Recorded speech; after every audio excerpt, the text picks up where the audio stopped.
Deserters. Other Christians decided that worldly wealth and power, far from being something to be embraced, was to be avoided at all costs. So they ran away into the desert to follow Antony's example and became monks. Some were motivated by a desire to spend a life in prayer. Some were refugees from the persecutions of the 3rd and early 4th centuries. Some were simply escaping from the taxmen.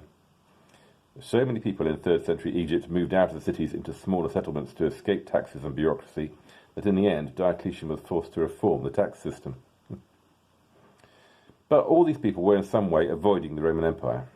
Their approach is summed up by one of their number, Abba Comas, who as he lay dying said to his sons, "Do not have anything to do with rulers, then your hands will not be opened to gather together, but open to give." They took their name from their surroundings. The word hermit comes from eremos, the Greek word for wilderness. They were quite literally deserters. Early monasticism was a protest movement, the first dissenting church, the first separatists. Egypt made this easy. It has a narrow, fertile strip along the Nile, but beyond that, huge stretches of desert. It was easy to retreat into the desert. First you had to walk away from the town, and then, there you were. No sat-nav required. You know the Nile? Well, just walk away from it and you'll be fine. The increase in the numbers of monks made Antony, never the cheeriest of blokes, extremely grumpy. He never wanted to be famous. He just wanted to be left alone. But followers crowded around him. Not that he was the only one. There were other well-known spiritual leaders in the desert as well. Their sayings and deeds were later collected together, and they make inspiring, often amazing reading. Monasteries are so much a part of Christian history now that we forget how truly independent and revolutionary they were. Monks like Antony had surgically removed themselves from the authority of the church. They came from a wide variety of backgrounds. The African desert father Abba Moses, for example, was a black African who was a former slave and then a robber in the hills of Egypt. He is known either as Moses the robber or Moses the Negro. When a brother came to him for advice, he replied, "Go sit in your cell, and the cell will teach you everything." There were monks who were former camel drivers, ex-slaves, and even murderers. The authorities were never quite sure about them. Yes, they were holy men, but they were also outside the system. They were literally out of control. This was okay when there were just a few old blokes sitting and scratching themselves in the desert. But when there were lots of them, authority and control became a more pressing problem. The solution was devised by a man called Pachomius. When he was a young man, he was forcibly conscripted by the imperial army and taken down the Nile. That night he was locked in a cell, standard practice with all new conscripts to stop them running away, and during the night some local Christians came and gave him food and blankets. He was so impressed by this that when he was released from the army, a short time later, he went straight to the nearest village, found a nearby Christian hermit, became a Christian himself, and headed straight into the desert. He quickly attracted a bunch of disciples of his own, whom he organized into 9 self-sufficient communities. He invented, in fact, the monastery. Monks in these communities renounced their possessions and vowed obedience to their Abba, the father. In Europe, Abba becomes abbot, and later a Swedish rock band. Pachomius' sister followed his example and founded female communities of nuns, one of which had 400 members. Again, they had varied reasons for joining. For some it was an escape from oppressive husbands. Pachomius created a rule for his monks to follow: manual labour, reading of scripture, and above all, prayer.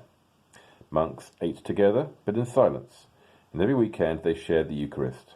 They were egalitarian organisations. In Pachomius' communities, seniority was derived from the date you joined the foundation. So, no one could claim higher status because of age or birth or background. Holy fools. Pachomius was no fan of excessive self-denial. "Excessive abstinence is worse for us than overindulgence," he wrote. But over time, the asceticism practiced by those who came after him got more and more extreme. Poverty and celibacy? That was for lightweights. Monks began to live lives of almost grotesque hardships. They lived up trees or in caves so low that they could never stand up properly. They tied weights to their necks and other parts of their body. Don't ask. And for pity's sake, don't try it at home. They whipped themselves, each other, and anything else that moved. They lived on starvation rations. In Gaza, Hilarion reportedly ate nothing but dry lentils for 3 years. No wonder people chose to let him live in solitude. For 10 years, John the Dwarf watered a stick stuck in the ground to teach himself obedience. Thalilaeus of Cilicia spent 10 years in a barrel, crying most of the time. Mother Sarah lived by an Egyptian river for 60 years, but as an act of discipline, never even looked at it. Macarius the Alexandrian felt so guilty about swatting a mosquito that, as penance, he moved to a mosquito-infested swamp for 6 months. His diet consisted of nothing but raw vegetables and a bit of bread, but for some bizarre reason he is now the patron saint of pastry chefs. If you'd given him an eclair, he would have died of shame. Why were they doing this? One reason was to show up those at the other end of the scale. Basil the Great, a theologian who began his career in the church as a monk, wrote that, "While we try to amass wealth, make piles of money, get hold of the land as our real property, overtop one another in riches, we have palpably cast off justice and lost the common good." Monks were not necessarily respected. They didn't have the power of bishops. When the monk Hypatius went to Chalcedon to protest against the games being held in the city, the bishop of Chalcedon told him to go and sit in your cell and keep quiet. This is my affair. On the few occasions they went near civilization, many of these low-class, unsettling strangers were beaten and thrown out of town. And quite enough for the person ordering the beating was the local bishop. To be fair, sometimes the bishop had a point.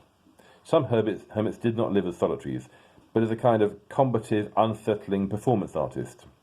Simeon, the holy fool, reportedly simulated madness so that no one would realize that he was secretly doing charitable acts. His crazy act was very convincing. It involved dragging a dead dog around and then going into church, putting out all the lights and throwing nuts at the women. On the way out of church, he turned over all the stalls selling cakes and pastries, which would have annoyed their patron, St. Macarius. According to his biographer, Leontius of Neapolis, he was trying to imitate Jesus. I must have missed the bit of the Gospels where Jesus rushes into a woman's bathhouse with nothing on. The most famous of these hermit types, though, was Simeon the Stylite, that is, pillar dweller. For years, Simeon lived on top of a 60-foot column situated on a main road outside Antioch in Syria. He lived in a kind of wicker basket, like a nest. Archaeological investigations have shown that the pillar had ensuite facilities. I'm not sure how the archaeologists have proved that, and frankly, I don't want to find out. On this wicker basket, he acted as a kind of local religious leadership.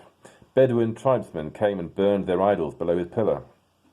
One entire village converted to Christianity under his influence and placed stones carved with crosses around their village to protect themselves from werewolves and field mice.